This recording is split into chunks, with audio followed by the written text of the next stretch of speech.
for those who are staying in the sanctuary for the core class on outreach. As the associate pastor told you that you could bring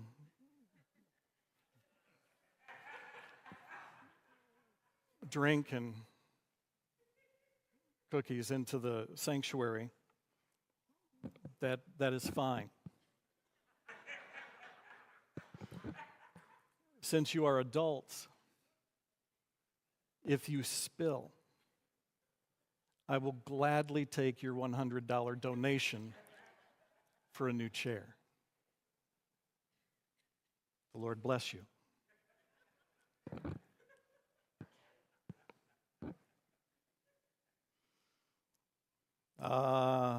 Saints of Calvary Baptist Church who suffer under the leadership of Pastor Halstead.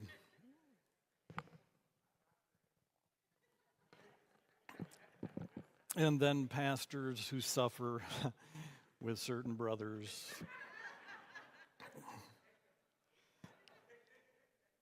I tell you what, brothers and sisters, First Peter has made an indelible mark on my heart and my mind, and I hope it has yours. It is always hard for me to fathom when we have come to the end of a study. The reality is, the next 2 weeks, we complete the full study of 1 Peter today, this letter, but the next 2 weeks we're going to recap it with a lot of music and the themes of the reality of suffering in our lives, but the glorious reality of the presence of a God who knows us, who knows our circumstances, and who is making all things good. What we do at the end of 1 Peter is we respond in faith. It's really all we've ever been able to do. As a pastor, as a father, as a husband, as a business owner, as a professor, as a son, as a brother, as a papa. I like to think that I can direct and control some things in my life. And I think sometimes God graciously gives us the facade that we do.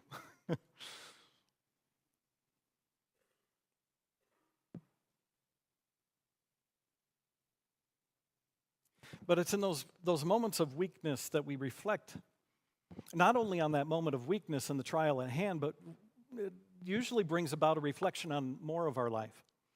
And we kind of sit back and we think about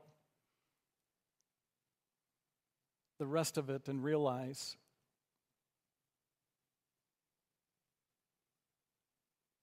I have nothing that I have not received from my Heavenly Father.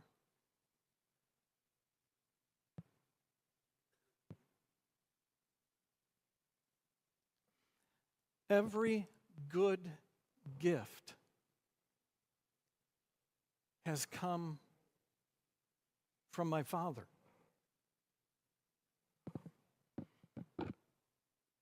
Every blessed day, every breath, those times when you gather with family, for a whole day, and everything goes perfectly well. That's a wonderful gift, amen? That's a wonderful gift.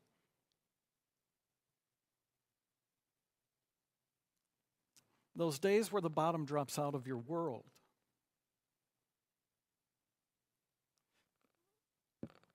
that sifts through the hands of the same faithful sovereign God.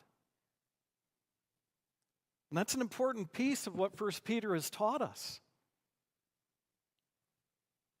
My son, your Lord and Savior, Jesus the Christ, suffered. Why would you think, as his followers, that you too would not suffer?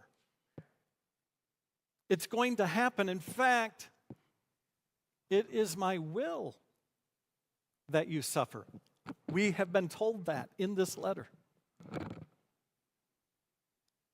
Now, all of us took a moment and said, wait, what? Yes, it is my will that you suffer.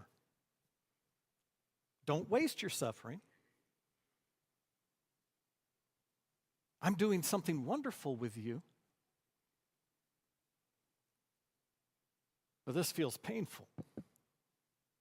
Oh, I didn't say it wasn't painful. It is. But it's still wonderful. I don't see it. I know.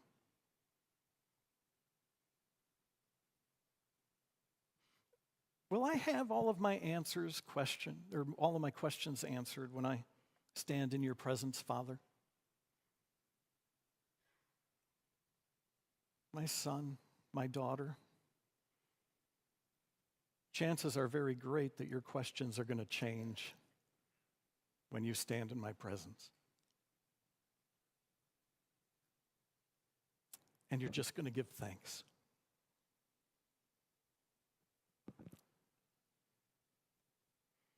First Peter chapter 5.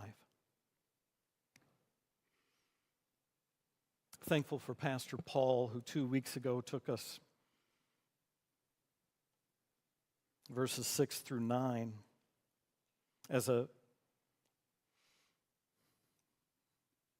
matter of rehearsal of that context again. I want to read verses 6 through 11 together. 1 Peter 5, beginning in verse 6. Humble yourselves, therefore, under the mighty hand of God, so that at the proper time he may exalt you, casting all your anxieties on him because he cares for you. Be sober-minded, be watchful. Your adversary, the devil, prowls around like a roaring lion seeking someone to devour. Resist him, standing firm in your faith, knowing that the same kinds of suffering are being experienced by your brotherhood throughout the entirety of the world. And after you've suffered a little while, the God of all grace, the one who has called you to his eternal glory in Christ, he will himself restore you. He will himself confirm you. He will himself strengthen you. He will himself establish you. To him be dominion forever and ever. And all God's people say, amen. Wow. Wow. Verses 6 and 7. Be humble in the midst of your suffering. Remember, this is all in the context of suffering. Be humble yourself and toward others. Be humble in the presence of the God who is doing his work with you and in you.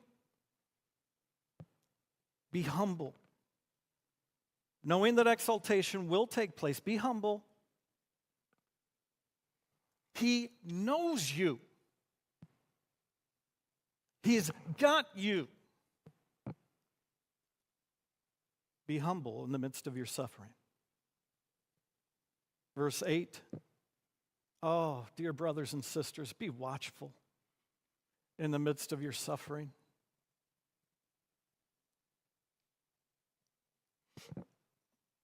Do you know when I see most people fall to temptation?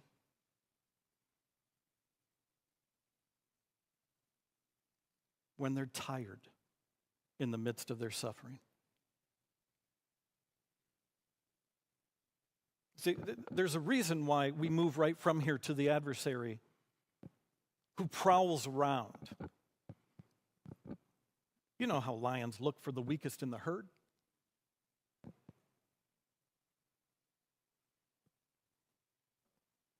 He's sick. She's sick. He's weak. She's weak. Be watchful.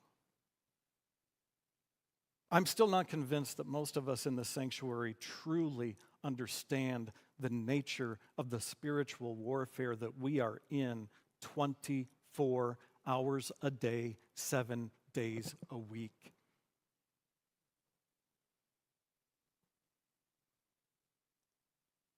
The forces of evil are at play against all of God's people to defame the name of Jesus the Christ.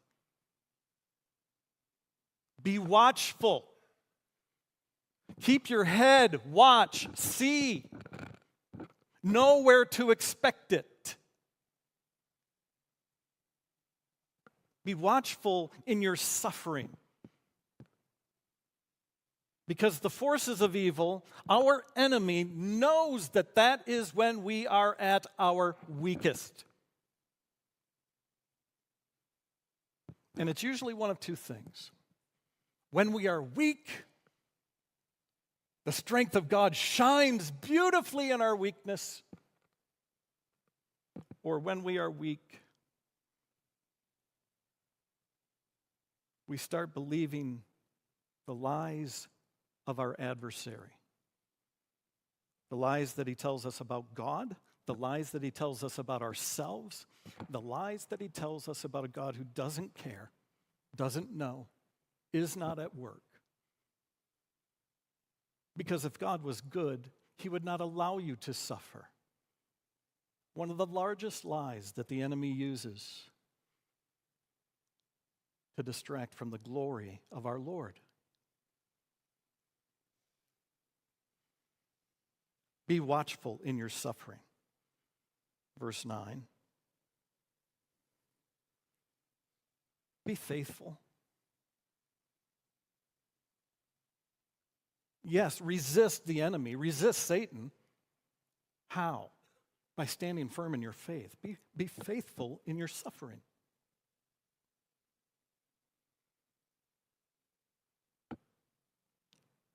Who God was at the beginning of the trial is who God will be at the end of the trial. Furthermore, he is the one who is walking with us with the same character through the trial and carries us through the trial. You've heard me say in this series, yes, if I'm being honest, if I had my druthers, yeah, Lord, take me out of. Take me out of.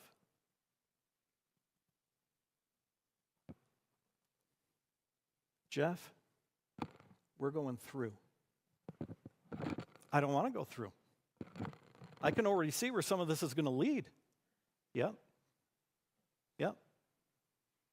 I'm right there with you. Yeah, you're right here with me. You're not going to get the emails.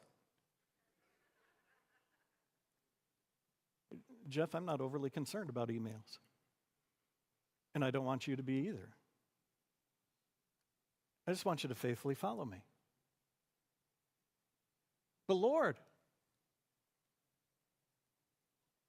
you're not the one who's going to be suffering in the way that I'm going to be suffering, but I am right there with you, sustaining you. And I'm giving you eternal life. And this will all be made right. Trust me. Trust me. Be faithful in resisting the enemy. So now today in verses 10 and 11, there'll be a very brief treatment of 12, 13, and 14. Verses 10 and 11, be mindful. You had to know this was coming again.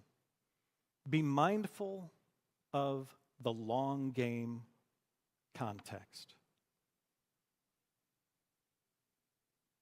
Please, brothers and sisters, be mindful of the long game context. We can't become so wrapped up in the temporary nature of our suffering so that we are overwhelmed by the circumstances, and the circumstances are all that we can see.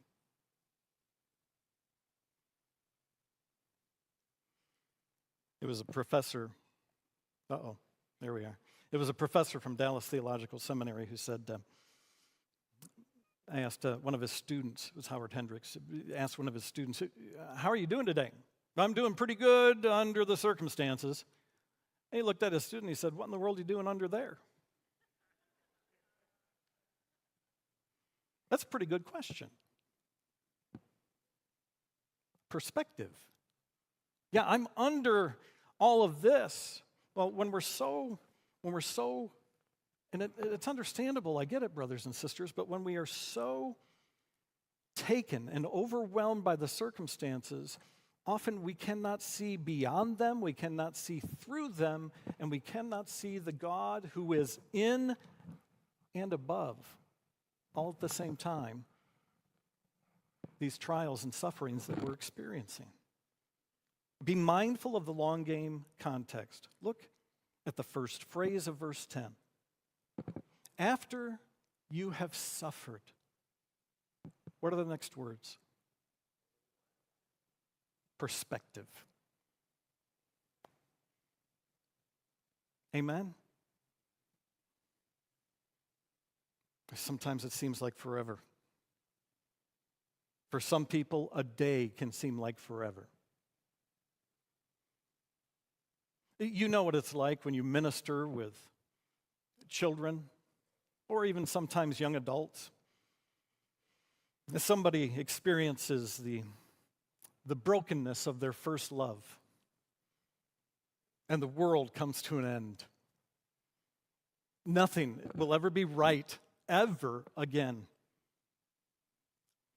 And as a parent or grandparent, you're sitting at the table and you're being as gracious as you can because you want to empathize, sympathize with them, right? But you know it's not the end of the world. In fact, you know, in light of everything that's going to happen in life, this isn't that big of a deal. Perspective. See, I've been there. I'm also way past it. I can't tell you how many times Robin and I have conversations where we laugh with each other and say, aren't you glad that we are not in that stage of a relationship anymore? Amen. Amen. Yeah. Those of you who have done premarital counseling with me, you know that there are times when I'm chuckling on the other side of the table because you're so cute.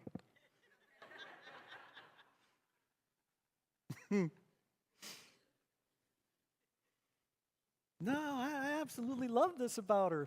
You know? 6 months, that's going to drive you nuts.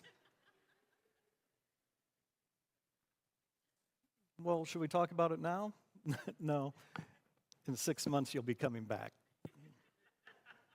Perspective. This is kind of the Romans 8 perspective, right? I'm convinced that the suffering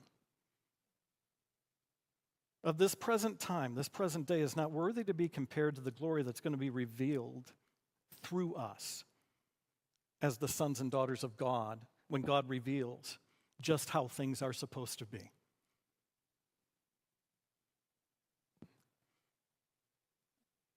It still hurts. Perspective. After you have suffered a little while.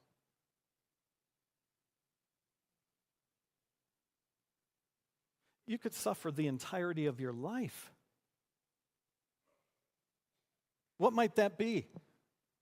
Let's say on the outside, 110 years,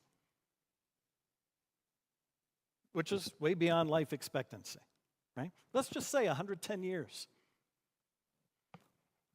This phrase would still be in play and still have the same significance that we can think about if it were just a day. After you have suffered a little while, 110 years, in light of all eternity, is not even a dot on the line. And God has said, no more suffering, no more tears, no more sorrow, no memory of those things of pain, all tears wiped away from eyes, and all is made new forevermore. So after you've suffered a little while,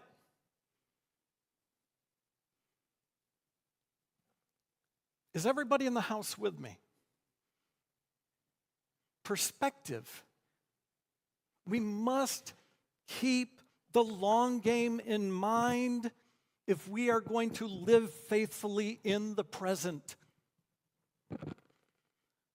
After you have suffered a little while, God.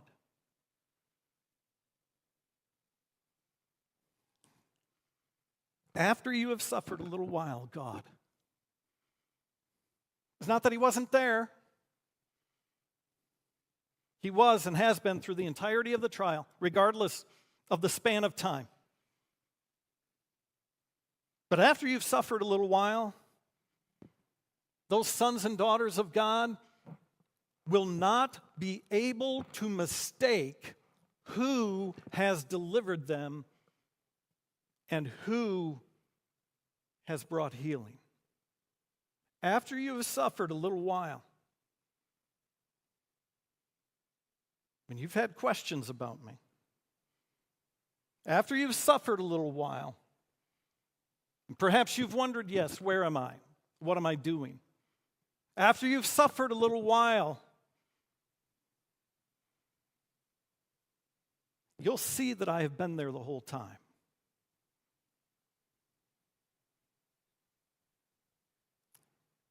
And I am going to do something beautifully wonderful.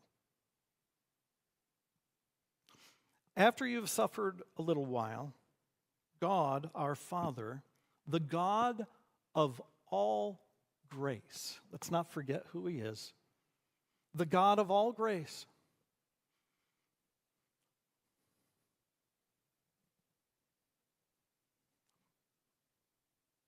the only true God,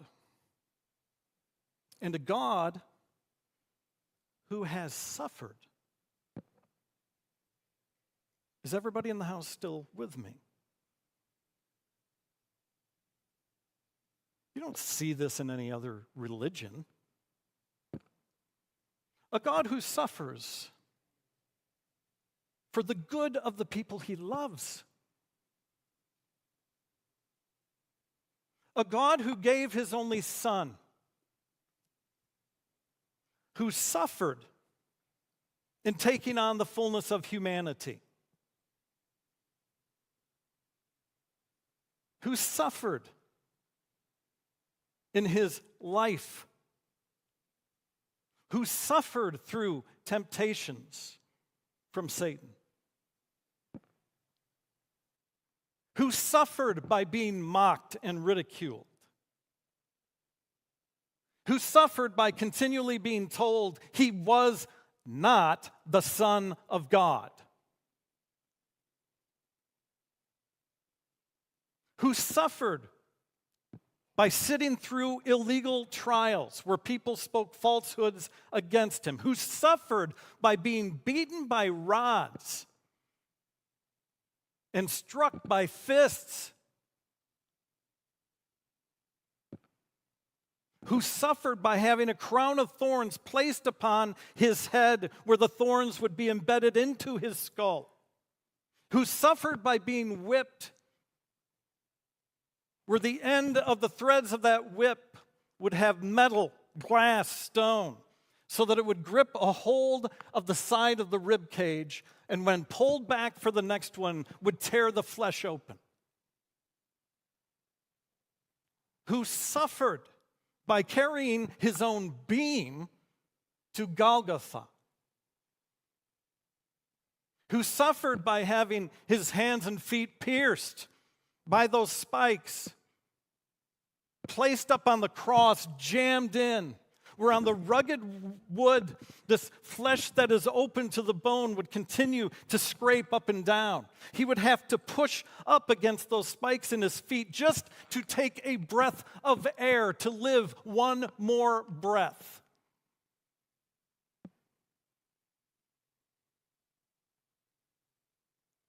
Who suffered by bearing the sin and the sins of us all on his body.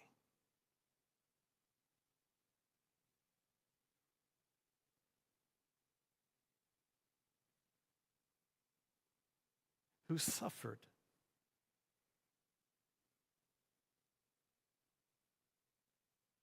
by feeling a sense of his own rejection.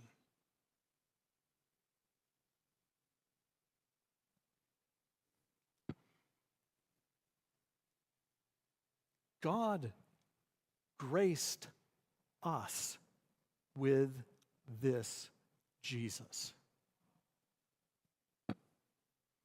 Don't think the God of all grace does not understand suffering.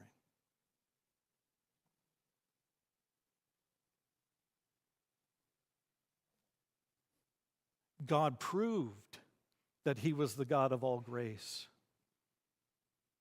by willing his Son to suffer for us.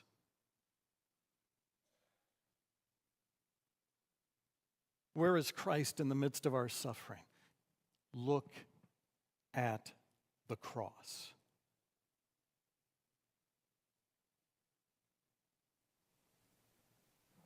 God is always, ever present in our sufferings. When you have suffered a little while, it is the God who has been gracious to you in providing salvation. It is the God who extends grace to you in sustaining power. It is the God who has given grace to you in surrounding you with people who care and pray for you in the context of brothers and sisters in Christ. It is the gracious God who has not left you, has not forsaken you, but has called you. If you are anxious, lay your anxieties upon me. This was 2 weeks ago with Pastor Paul. Lay your anxieties upon me. I care for you.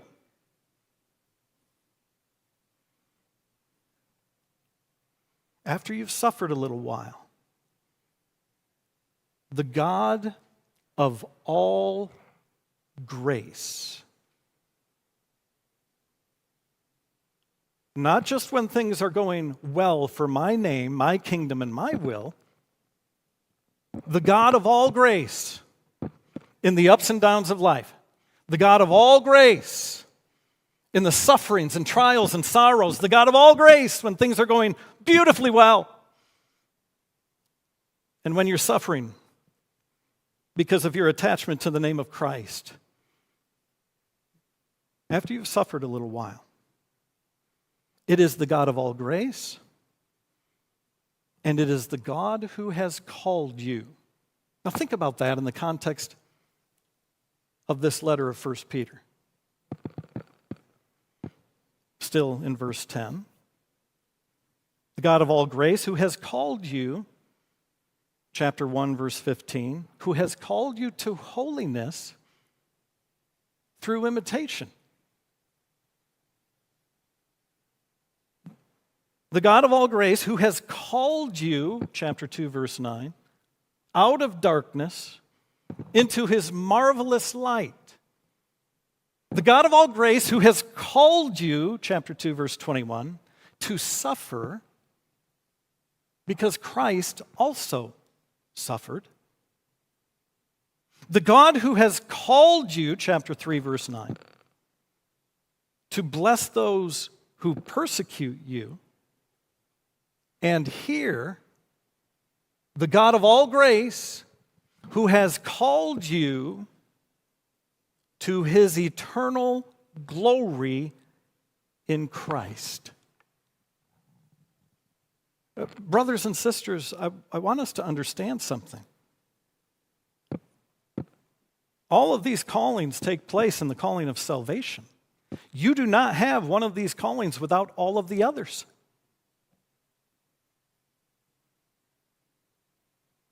To this, we have been called as disciples of Jesus. To all of this, we have been called as followers of Jesus. To this, we have been called as sons and daughters of God, to holiness through imitation, out of darkness to his marvelous light, to suffer because Christ also suffered, to bless those who persecute us, and to be reminded that the God of all grace has called us ultimately to an eternal glory in Christ. Yes, suffering is there for a little while, but exaltation in Jesus Christ, that is forever. Hold on to the Father this day in the midst of that little while and watch the glorious reality of what he has for you forevermore.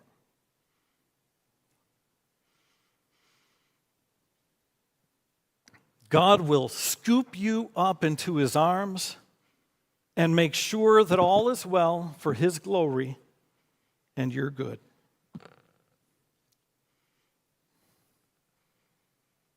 I spent a week in North Carolina. Robin's still down there.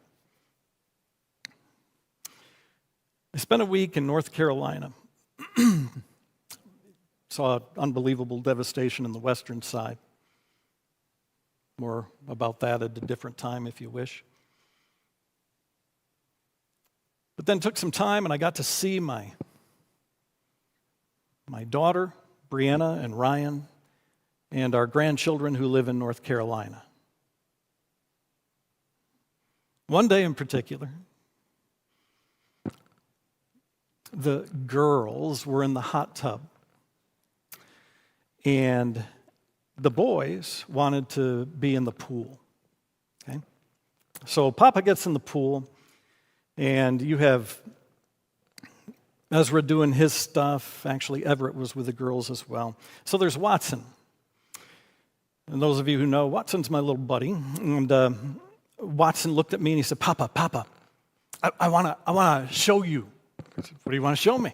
I want to show you a big shark jump and a big shark splash, and then I want to show you how I can swim without my swimmies. I said, okay, buddy, sounds great. I'm a good 10 yards or so away from him. He said, you ready? Ready. And he runs off the side of the pool, jumps. Big shark jump, big shark splash. It was amazing. And I see him go down, and I'm standing back in the pool.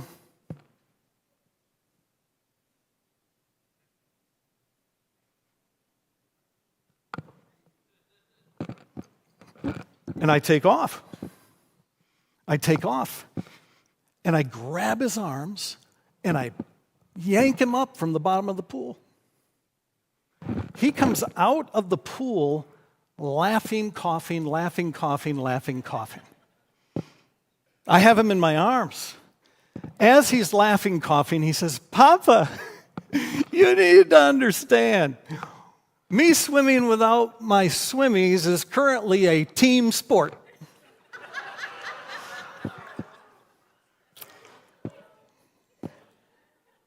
I love that kid. Now, the two of us, as I'm holding him in my arms, the two of us are laughing hysterically. That's one of the funniest things I've ever heard. Me swimming without my swimmies is currently a team sport. 1 Peter is so much in my mind that as I held my grandson, I couldn't help but think that is my life every single day in my walk with the Father.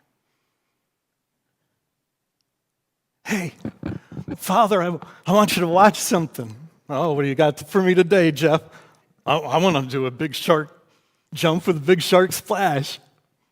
And then I'm going to show you how I can swim without my swimmies.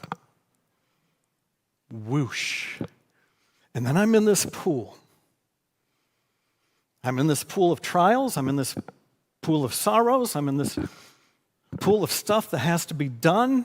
You're in this pool. We are sometimes in this pool together where we're a bit overwhelmed. We're not sure what to do, and we're at the bottom of the pool. And the Heavenly Father comes and He takes our arms and He yanks us out of the pool, and we cough, laugh, and say, Father, thank you for getting me up from the bottom of the pool. You need to understand, when I say that I'm swimming without my swimmies, this is still a team sport. I can't do this. See, here was the thing about Watson.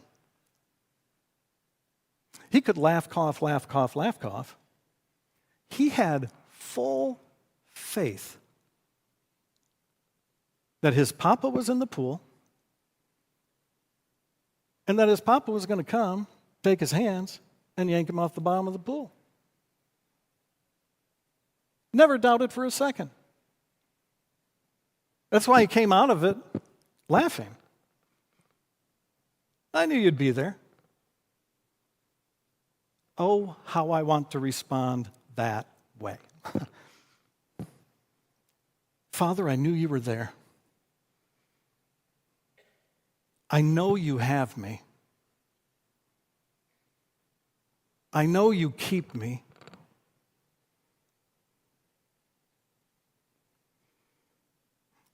He will take us into His arms. And look at the words, verse 10. He will take us into His arms after a little while of suffering. The God of all grace, you remember the one who has called us to all of these things in all of these ways. He will scoop us up out of the pool in His gracious arms, and He will restore us to wholeness. Shalom. He will restore us to wholeness in every aspect of our lives. Listen, dear sister. Listen, dear brother. After the significant trials, maybe in this lifetime, maybe later, but perspective again, still, after a little while of suffering, He's going to scoop you up, embrace you as His son, as His daughter, and restore you to wholeness. He's going to scoop you up from the bottom of the pool and take you into His arms and confirm and strengthen you. These two words go together, the second and third terms, meaning roughly the same thing. A deep sense of strengthening when our resources have been depleted. You ever been there? You ever been in the midst of a trial where your soul is just dripping dry? You ever been in the midst of a trial when you have zero physical strength left? You ever been in the midst of the trial where you have no emotional energy left? How are you not crying? I'm all cried out. That's a real thing, amen? I've got nothing left to cry. Nothing. Well, you don't seem very emotional about it, very hurt about it.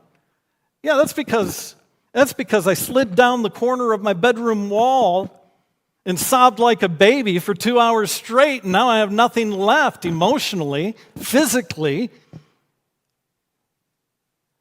All the mental energy is wiped out. You can't think straight, can't see straight, not responding as who you normally would be. The Father, after a little while of suffering, takes us into his arms, confirms and strengthens us when our resources have been depleted. This is a team sport, and the Father takes the lead. I need you to carry me. After a little while of suffering, the God of all grace, the one who has called you in all of these ways and to all of these things, he's going to take us into his arms. Hold on.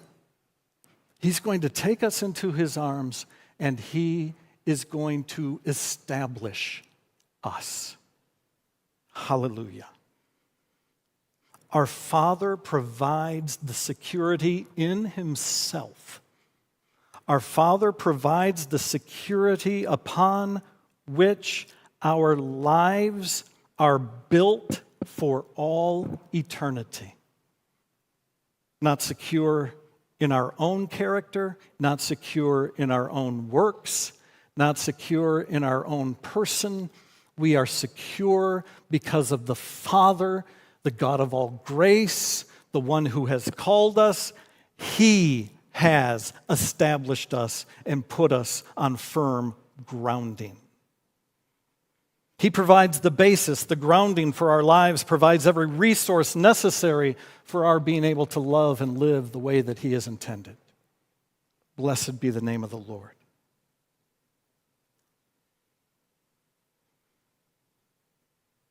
This is all written as future reality. Even the tense and mood. This is all written as future reality, not wishful thinking. Not maybe God will. These are promises of God. Reality. After a little while of suffering, our Heavenly Father is going to show the fullness of who he is, and he himself will restore, confirm, strengthen, and establish those of us who are his. Hallelujah. God will take us into his gracious arms. Every believer who has been battered, every believer who has been beaten, every believer who has been marginalized, every believer who has been mocked, every believer who has suffered bearing the name of Christ, after a little while of suffering, our Father will pick us up from the bottom of the pool of our suffering and provide everything that we need for our enjoyment of eternal glory. That is the promise of the end of this letter. So how do we respond? We praise him. How could we do anything else? We certainly can't do anything less. We praise him.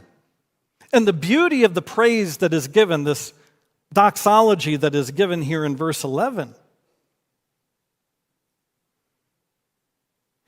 it is affirming the reality that he is the one true living God. He is our heavenly Father who has the authority, who has the rule, who has the power to accomplish all that He has just promised to us as His children. Hallelujah. To Him be the dominion forever and ever. Amen. It's important that you hear the end of the conversation with Watson. Very simple end of the conversation as we were laughing and talking about, well, everything that was involved in what just happened. Papa reaches down to the bottom of the pool and he lifts him up, grabs him, puts him in his arms. Laugh, cough, laugh, cough. You need to recognize, Papa, me swimming without my swimmies is currently a team sport. Laugh, talk.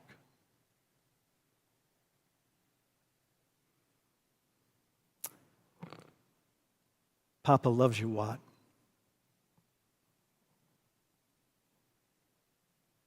I love you too, Papa.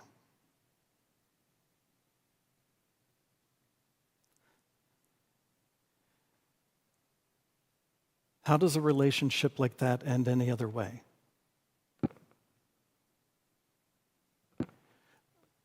That's this. That's 1 Peter 5, verses 10 and 11. Yeah, I'm suffering. Yeah? But after you've suffered for a little while, I'm your Father. I'm going to pick you up. I'm going to hold you. I'm going to restore you to wholeness.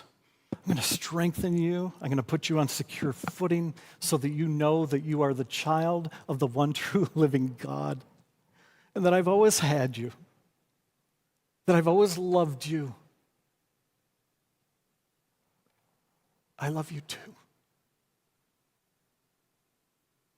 In the midst of our suffering, we love you too. So we trust you.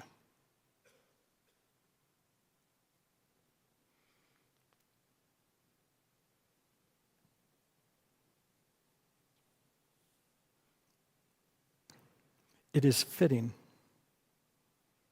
that we move to